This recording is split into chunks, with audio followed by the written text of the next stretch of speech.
Welcome to Mock the Week. I'm Dara O'Brien. The news this week: Prince Charles is suing the Mail on Sunday for printing diary extracts that were insulting to the Chinese. Charles' former royal PR man Mark Bolland revealed that the Prince routinely shares his private thoughts with a group of 50 friends, or as most people call it, a window box. According to Mark Bolland, the Prince regards himself as a political dissident who longs to see the Chinese head of state replaced, although not as much as he wants to see the British head of state replaced. Prince Charles's court case does have a precedent. In 1849, Prince Albert took legal steps to prevent publication of some drawings. Mind you, they were of his recent piercing. The FA announced that the new Wembley Stadium will not be finished in time for the FA Cup final in May. When it's completed, the new Wembley Stadium will have 2,000 toilets, more than any other building in the world. And that breaks down as 1,995 gents, 4 disabled and a ladies. The tabloids have been full of stories of builders at the stadium taking drugs. Everywhere you look, there is electricians' cannabis, plumbers' cocaine and, of course, builders' crack. It was revealed this week that ice around Greenland is melting faster than at first thought, which will lead to sea level rises throughout the world. According to expert predictions, there soon won't be much left of Kent, but what there is will still be subject to a hosepipe ban. However, all the newspaper headlines were taken over by bird flu as the disease reached France. In China, no less than 14 billion ducks and chickens are being inoculated against bird flu. Apparently, the queue for the injections can be seen from space. Bird flu will affect lots of different sectors of society. Free-range goose farmers, grouse shooters, but most of all, chicken.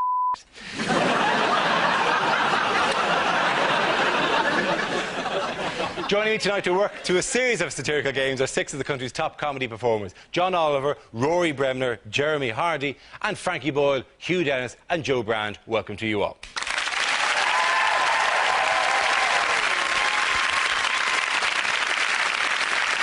Our first round is called If This Is the Answer, What Is the Question? On the board are 6 categories relating to current events. For the chosen category, I read out an answer and the players have to guess what the question might be. Joe, which category would you like? I'd like health, please, Dara. OK, your category is health. The answer is up to 18 months. What is the question? What is the minimum weight on the customer care line for British Gas? Is it what is Stephen Hawking's personal best for the marathon?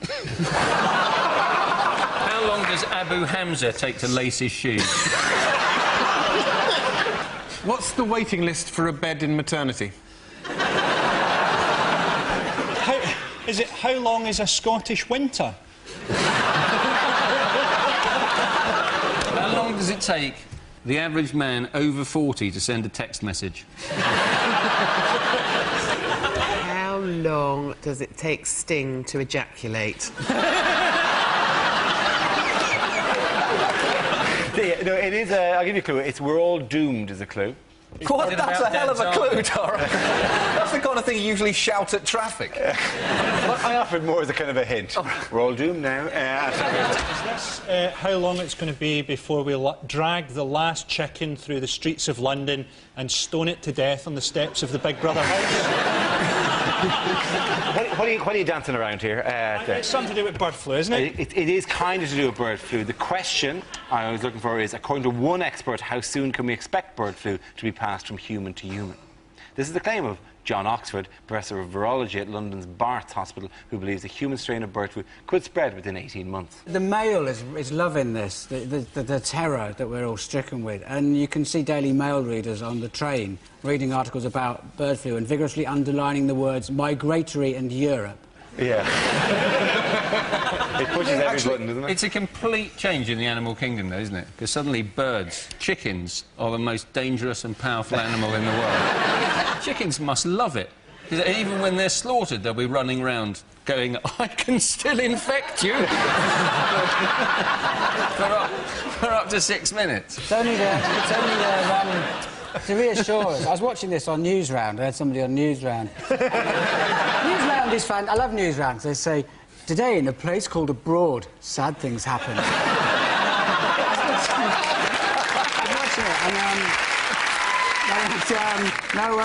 They said you're all right. What's dangerous to us is bird poo. So you're all right so long as you don't touch a free-range egg or go outside. Because if you can get it from bird poo, we're most of us in danger all the time. I'm sorry, birds are about as particular as the US Air Force when it comes to where they drop their loads. But you'll only get a bird poo if you actually sniff the bird poo, as in, like, you know, inhale. Who's inhaling bird poo? I mean, that's going to be exactly. one hell of a party, Darren.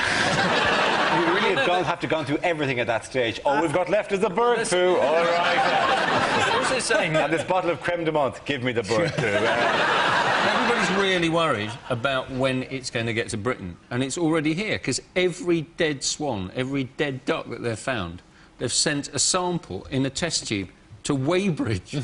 That's where we checked. Sent it in the British postal system to Weybridge. That's where They're Cliff looking for an outbreak. You don't want to be looking in chickens, you want to be looking in postmen. Probably near Camden Town, because that's where they think H5N1 is.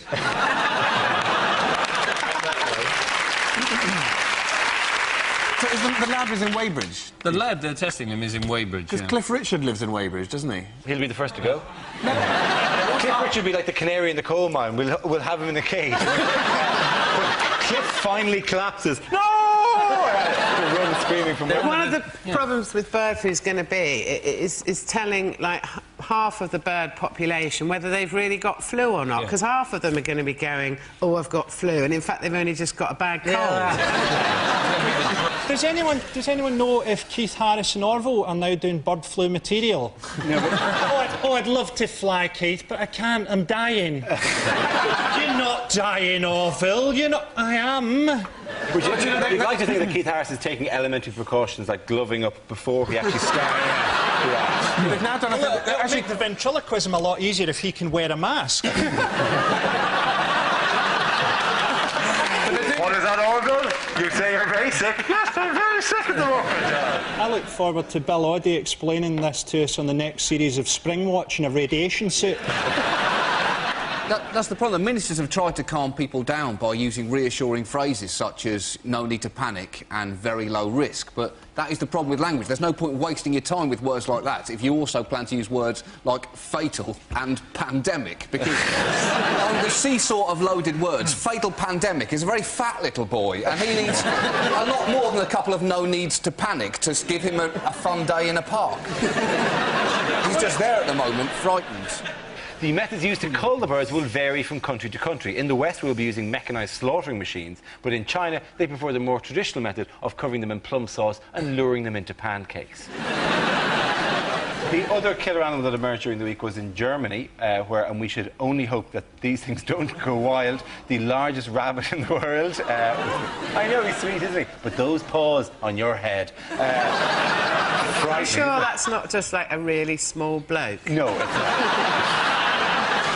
To be honest, it looks like they're a couple.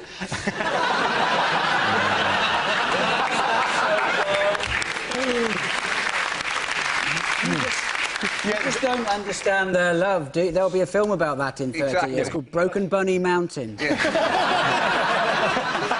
the winners that round are Frankie, Hugh and Joe.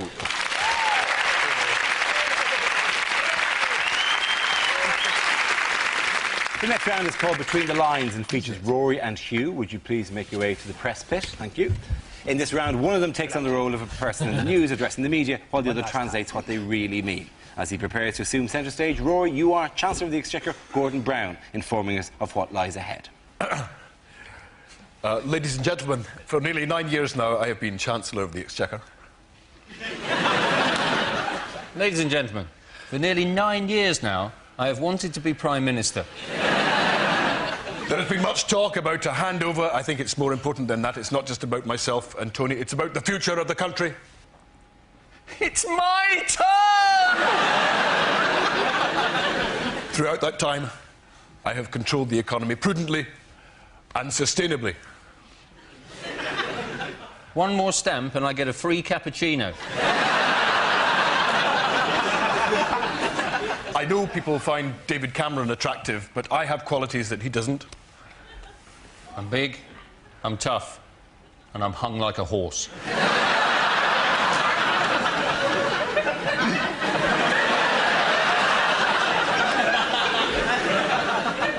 big believer in national identity. OK, the new. But I don't believe in cultural stereotypes. Many a mickle makes a muckle. I know that some people think that I'm dour and sullen, and some people even think that I've got a lack of charisma.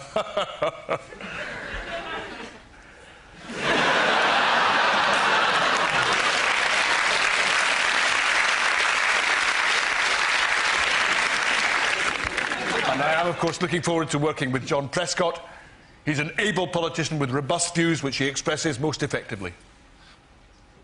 He's a fat, grumpy bastard. Welcome to both of you. Points for the Rory there.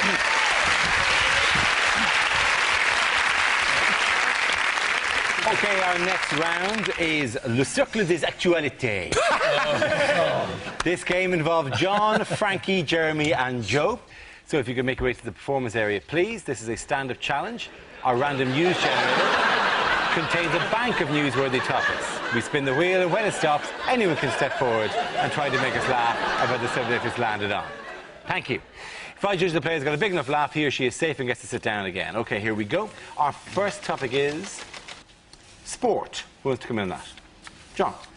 So the hunt for the New England manager is now on, but the most exciting thing about this is it's actually going to be a hunt. The FA have bought a pack of hounds. They've given them a sniff of Alf Ramsey's old hat, and they were last seen marauding across the English countryside, tooting on their horns. Sport is now the only way to guarantee improvements in a country's transport infrastructure. Again, look at the Olympics. We're going to get this Olympic javelin train, which will go from King's Cross to the Games in just 7 minutes. But once again, the most exciting thing about this is it's actually going to be a javelin. You're going to have to get on board it like a witch would get on a broomstick, and then Steve Backley is going to throw everyone just short of their destination. Very good, John.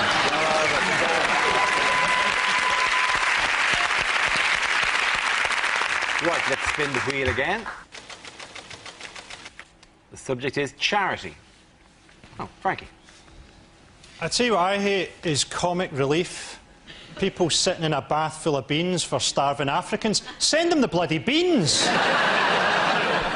Homeless charities. You know, how come it is that we can get charities that will take, like, all the dogs off the streets and provide them at homes, but we can't do that for people? I'd like to see a TV show like Tramp Rescue. Long walks and drinking heavily, arguing over games of pool. Perhaps you could provide a home for Kenny. We never knowingly put a healthy tramp down. Ultimately, if you can't afford to bring up your child, why not send him to Africa, where you can pay to have him brought up for £15 a month, standing order? Frankie Boyle, sit down. So we have Jeremy and Joe going head-to-head in a tie-break on one topic. Let's spin the wheel and find out what the topic is. It is hospitals. Well, there's two hospital stories this week. One is that 40% of people going into hospital have malnutrition, because you'd have to be starving to eat the food. And the other one is the government is continuing to roll out its choice agenda, that we as local people will have more control and more choices in our life. I mean, I'm not a consumer, I'm a patient. We all want the same thing when we go to hospital. We want to go there, not get MRSA, not have a scalpel sewn inside our kidney and come home again. That's all we want. We don't have different criteria. You don't come out of hospital saying, well, I mean, you know, the operation wasn't up to much, but you don't go to Bart's for the surgery. You go for the atmosphere. Very good, Jeremy. Jeremy, you can stand back there. Yeah. Joe, on the same topic, it's your turn on hospitals. Well, to me, the two big problems with hospitals are cleanliness and communication. Now, when I had my first child, the room that I was in had blood all over the walls and urine on the floor. But that's because my husband was pissed and we had a fight. But, you know, it all gets a bit emotional. And when I was being discharged from hospital, I couldn't believe that the consultant actually came into the room. I'd just given birth, right? I looked like a bus had gone over my face and I felt depressed. and he came in and he said, I just want to ask you what sort of contraceptive you'll be using when you get home. Just run that by me again, would you? What sort of contraceptive I'll be using when I get home? I thought I might just cling to the headboard and shout to my husband off, or I'll call the police. Thank you very much, Joe Brown. Joe is the winner there. Thank you very much. Come on back, both of you.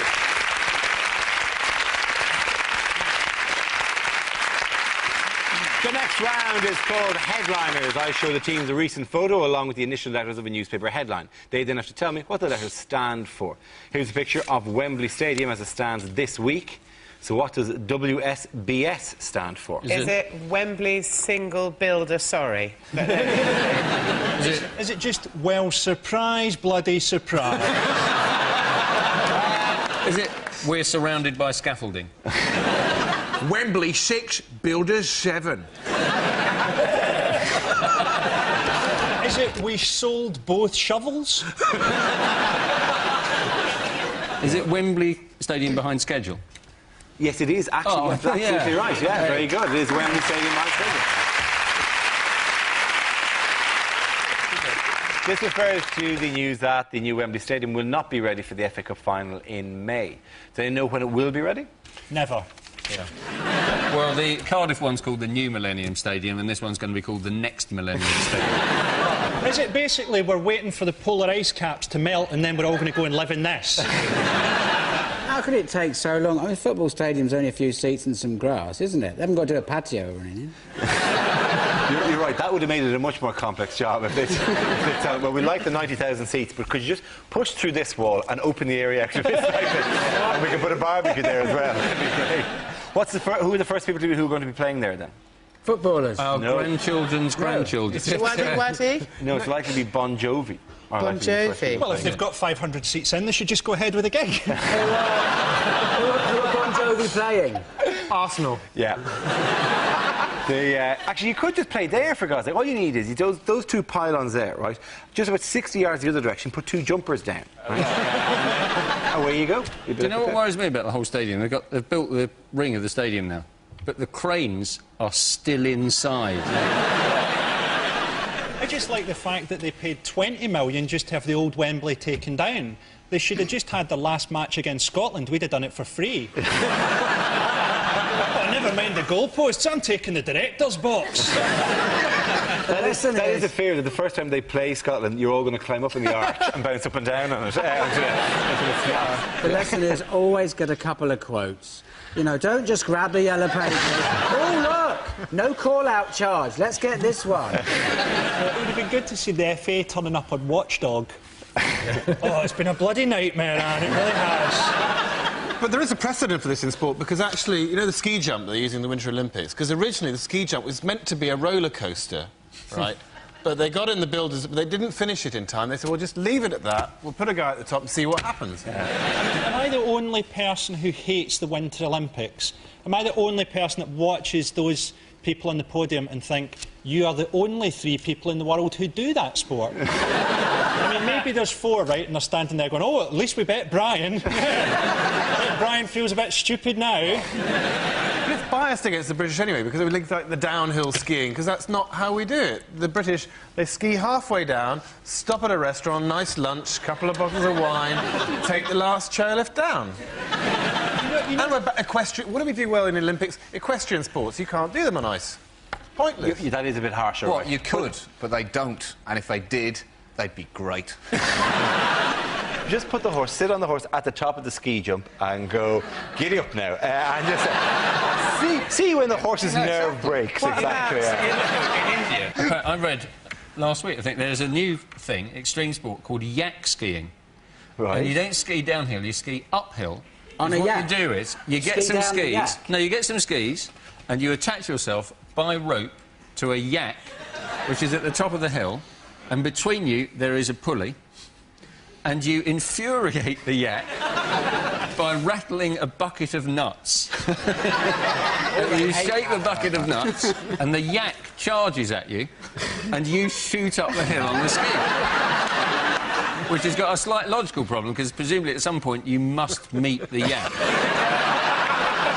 the idea, you have so much speed over that stage, you can go, look at you, feck you, I've got the nuts there. The yak goes, oh, curse you. That is a lot better than the starter's pistol as well. Ready, set, infuriate the yak. He went a little bit early there, I'm going to have to call you back. At the start of the day, is the yak oblivious to this? Is the yak just brought along thinking, oh, it's a nice day out in the mountains? The yak fully understands what's going on. He's been read the rules. Yeah. You know, that's fair enough. The competitor they keep in the dark. It is just that moment where you see a dot on the horizon, you're going, that looks remarkably like a yak. It's bigger and bigger and bigger, and you're going, oh, it is a yak. I seem to be tied to a pulley system with this yak. This is wrong. If the guy that owns Eurosport is watching this at home, he's going to be going, that sounds great. There's a lot of money in that. In the Winter Olympics, it's causing some concern that so many of the athletes on drugs are competing in the biathlon, as they're the ones with guns. After the Games, our skeleton Bob success Shelley Rudman is planning to enjoy a little time on her own. She's going to the British medal winners' party.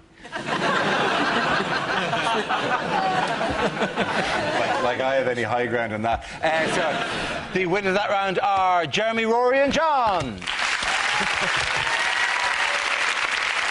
We now play a round called Newsreel. We will play in a recent piece of news footage featuring some of the world's major figures and ask two of our players to voice the characters. This week, we've got film from Saddam Hussein's trial in Iraq. Rory, you are the judge, and Hugh, you are Saddam Hussein. One day in court. Okay, Saddam, let's keep it short and a nice round picture, please. Yeah. Today, what would I like to sing for you? Bananarama. It's a Bananarama. No, we don't want Bananarama. No, I want you to sing some country. Sing some country music. Well, okay. Johnny Cash. I walk the line. Everything. Listen, I walk the line. I don't want to hear this. I got so many other people to hear you come and you give me this bullshit, Johnny Cash. You won't let me sing Johnny Cash. Then I leave the court. I wear my underpants. I don't accept it. I sing Johnny Cash. I better... Look, this man, he knows over here who I point to. Listen. I walk the line. Yeah, sir, you have to listen to this man. He has got the best voice you have ever heard. You know, you won't hear more... The pitch... I don't care. I don't care what you talk to me about pitch. What is that bullshit? Bullshit.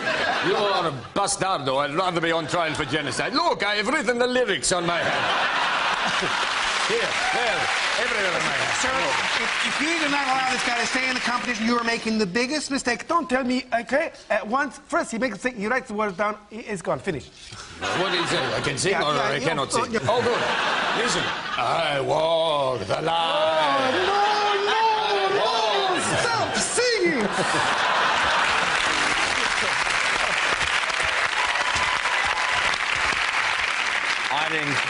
I think Rory Bremner gets all the points for that round. Surely not. I think so. Now we come to our final quick-fire round called Scenes We'd Like to See. This is for everyone, so you can make your way over to the performance area, please. I call it ideas for scenarios we'd love to see, and the performers come in with their suggestions. OK, here we go. The first subject is what not to say on receiving a Winter Olympics medal. I hate my national anthem. Could you play Love on the Rocks?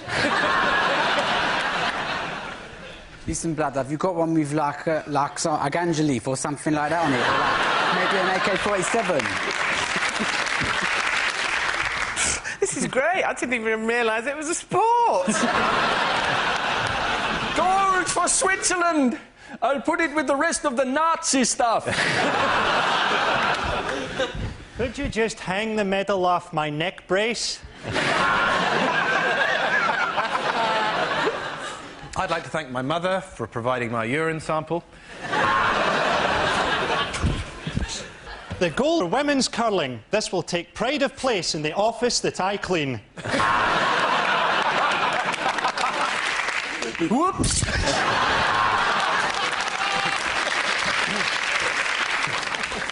Sorry about the yellow stain at the top of the ski jump.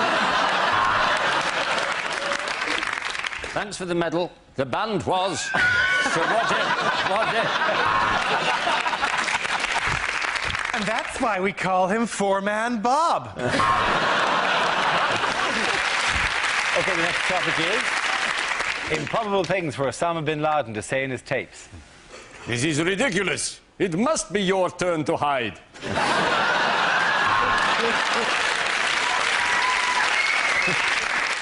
What do you think? Lose the beard? Anyway, that's enough talk from me. It's 5 to 6 and it's time for Al Qaeda's non-stop music marathon. Less talk, more music. Here's David Bowie with China Girl. Stop! You're recording over my wedding video. I've just seen the funniest cartoon.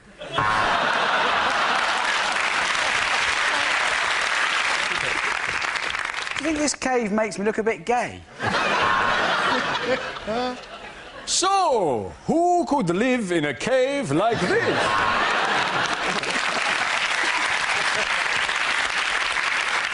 Hello, Google Maps. I'm Osama bin Laden, and this is Silit Bang. So, I've only just heard it. You get a yak and some peanuts. It'll go. I'm coming out. The next topic is unlikely things for a TV announcer to say. For those of you of a nervous disposition, you may be disturbed to know that your television is off, and I'm speaking to you from inside your own head.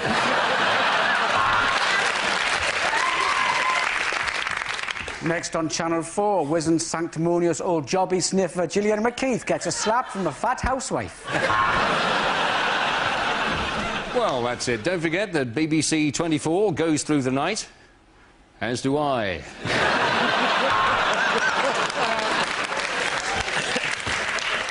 And next on Channel 5, a sensitive documentary entitled The Boy Who Looked Like a Baboon's Arse.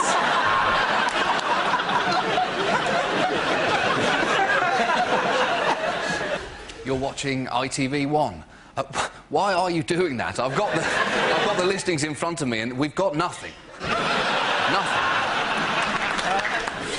You may be interested to know I am completely naked and playing with myself. We interrupt tonight's showing of The Sixth Sense with some breaking news. Bruce Willis is a ghost. If you have been affected by any of the issues raised in Balamory... Tonight's episode of Songs of Praise contains strong language and scenes of a sexual nature. Let's leave it there. Frankie is the winner, ladies and gentlemen. You will all come back. OK, come on back now. Ladies and gentlemen, that is the end of the show. This week's winners are Frankie Boyle, Hugh Dennis and Joe Brand. Commiserations to Jeremy Hardy, Roy Bremner and John Oliver.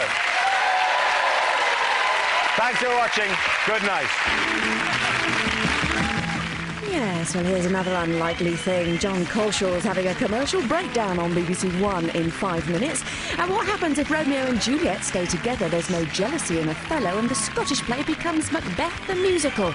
Kevin Eldon and Patrick Barlow bring Shakespeare's happy endings to BBC 4. And by the way, I'm not naked.